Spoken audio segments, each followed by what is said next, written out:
God, holy shit. What the f? The power just went out. I really hope it comes back on soon. Oh, wow. Okay, we're back in action. Anyway, reports of supernatural activity, seances to communicate with the dead. There's even photographic evidence of ghosts on the grounds. It's hard to believe that I'm talking about one of the most iconic landmarks in American history. Submitted for the approval of the Midnight Society, it's the tale of a White House with a dark history.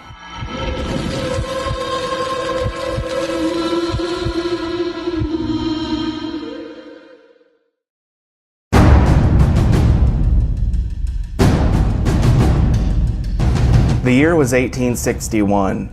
President Abraham Lincoln just won an extremely contentious election. He and his wife, Mary Todd, were the new inhabitants at 1600 Pennsylvania Avenue. The country was engulfed in outrage and angst, literally split in half. But despite the start of the Civil War, and all the sorrow that came along with it, Lincoln's 3 young boys were oblivious to the political drama with which their father was entrenched.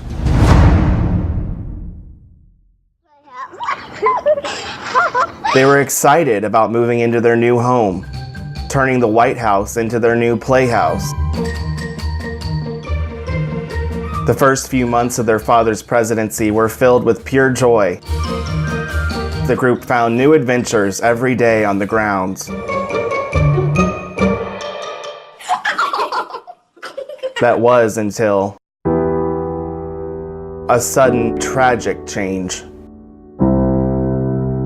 The youngest of the 3, Willie Lincoln, fell ill. The disease moved swiftly through his body. Willie's condition was constantly changing, getting worse with each passing day. The President and First Lady spent every waking moment at his bedside. The best doctors in the country were called in. They did everything they could to help save the child from this relentless disease, but their efforts proved to be fruitless. William Lincoln died in the White House guest bedroom. It happened almost 1 year to the day after his father took office. Both Abraham and Mary Todd took the news very hard. My heart is indeed broken. I do not wish to live. Life is indeed a heavy burden, and I do not care how soon I am called hence. Mrs. Lincoln could not even bring herself to attend her own son's funeral. This caused a deep yearning within her. She became obsessed with the need to communicate with Willie beyond the grave.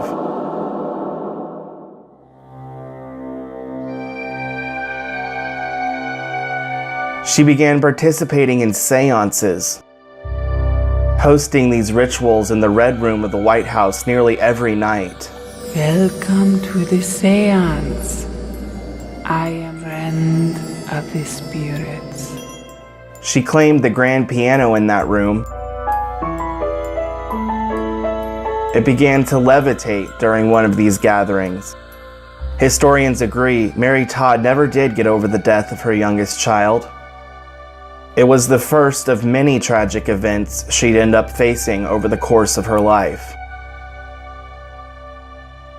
Now, as I mentioned, Willie Lincoln died inside the White House, but that may not have been the last time he was seen there. Fast forward 50-some years, it's 1911 and President William Taft is in office. That's when a group of housekeepers and kitchen staff encountered the ghost of a young boy. Could it be Willie Lincoln? One of Taft's aides recounted the uproar this caused among the staff in a letter to his sister. Dearest Clara, it seems that the White House is haunted. The ghost, it seems, is a young boy from its description. The housekeeper, a spooky little person herself, informs me that he has been felt more than he has been seen. Several staff members reported feeling a mysterious pressure on their shoulders, only to turn around to an empty room.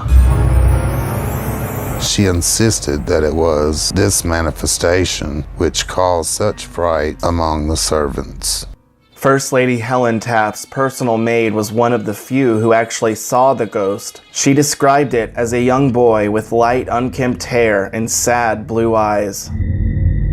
When word got back to the president about all of this, he made it clear to everyone who worked at the White House they would be immediately fired if they were caught telling stories about the ghost. This ended any utterance of the adolescent apparition for many years. It wasn't until this letter was discovered that new light was shed on the incident. Another 40 plus years go by before this next ghost sighting, but this time it wasn't Willie Lincoln who was spotted. It was his father, President Abraham Lincoln.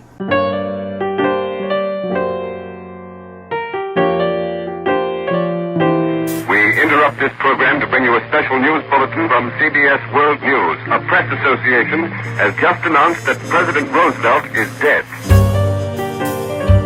Back in 1945, Franklin Roosevelt unexpectedly passed away just a few months into his fourth term. Harry Truman was quickly ushered into office, sworn in as the nation's 33rd president. The entire country was caught off guard, but Truman himself was perhaps the most astonished. Dear Beth, just 2 months ago today, I was reasonably happy and contented vice president. Maybe you can remember that far back too, but things have changed so much it hardly seems real. Along with the office, he inherited a long list of problems, one of them being the state of the White House. My bathroom is about to fall into the red parlor. They won't let me sleep in my bedroom or use the bath. I'm using old Abe's bed. The floors pop and the drapes move back and forth.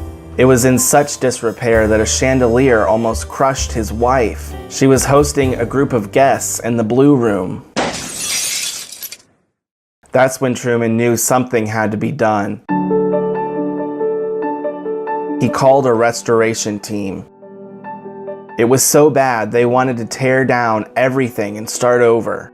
But Truman worried that seeing the White House in rubble would be too tragic for Americans, many of whom were still recovering from the Second World War. And while he may not have agreed to a complete demolition, pretty much everything except the outer walls was torn down.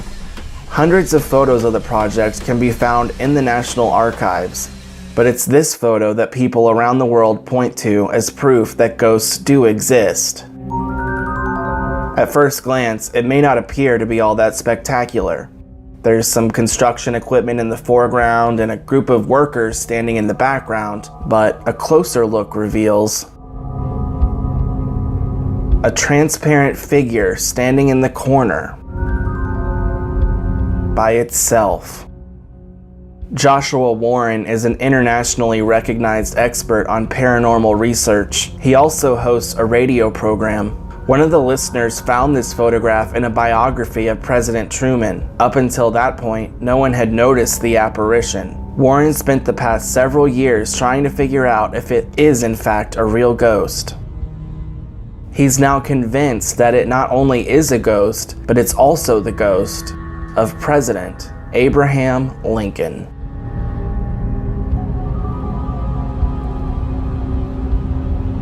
Skeptics have a laundry list of theories that poke holes in Warren's story, but surprisingly enough, he's not the only one that thinks Honest Abe still visits his old home from time to time. There have been several high-profile people who've spotted this specific dead president over the years. First Lady Grace Coolidge was the first person to claim to have seen him. She says he was standing at a window in the Yellow Room, looking out at the Potomac River. Queen Wilhelmina of the Netherlands spent a night at the White House in 1942. She heard a knock at her bedroom door in the middle of the night. When she opened the door, she says Lincoln was standing there in his quintessential coat and top hat. Wilhelmina screamed and promptly fainted after the sighting. Her aides rushed in to help her. Lincoln's ghost apparently caught up with British Prime Minister Winston Churchill during one of his visits to the White House.